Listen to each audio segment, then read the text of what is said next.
Bonjour, on se retrouve pour le consensus d'octobre.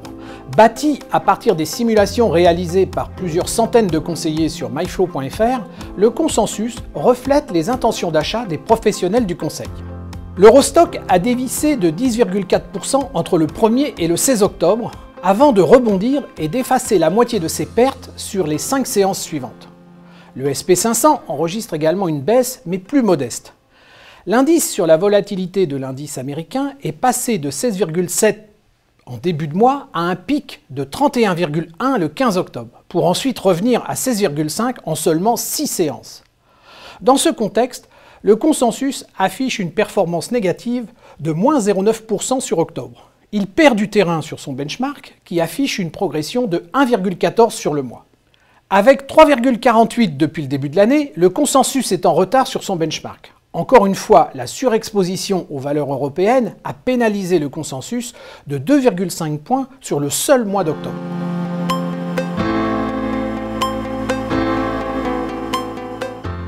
Sur 3 ans, le consensus a encore 6,3 points de retard avec une performance de 27,9% en performance cumulée pour 31,1% pour le composite 50% actions, 50% obligations.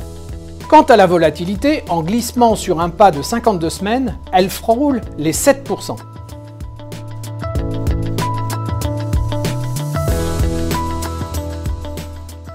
En octobre, 2 fonds quittent le consensus. Il s'agit de Odo Avenir et de Centifolia. Ils sont remplacés par MNG Dynamic Allocation de la société MNG et HMG Rendement de la société HMG Finance. MNG place 3 fonds, ensuite CPR, H2O, la financière de l'échiquier, Comgest ou encore DNCA sont présents avec 2 fonds. Seules 13 sociétés sont présentes dans le consensus ce mois-ci. Les pondérations sont à la hausse pour la gamme CPR Croissance, surtout sur le fonds Croissance Réactive. Fidelity Patrimoine enregistre également une progression ce mois-ci. A l'inverse, l'exposition sur Moneta et Agressor diminue. De même pour Eurose en haut du classement. Ce mois-ci, seuls 7 fonds sur les 20 délivrent des performances positives. La performance du mois est pour le fonds Magellan de la société Comgest avec 5,59 sur le mois. CPR Croissance Réactive signe encore une belle performance sur le mois avec 1,24%. Ce résultat s'ajoute aux belles performances d'août et de septembre. On notera également la contre-performance de H2O Multistratégie avec moins 6,62 sur le mois, tout en gardant à l'esprit que le fonds délivre encore 19% depuis le début de l'année.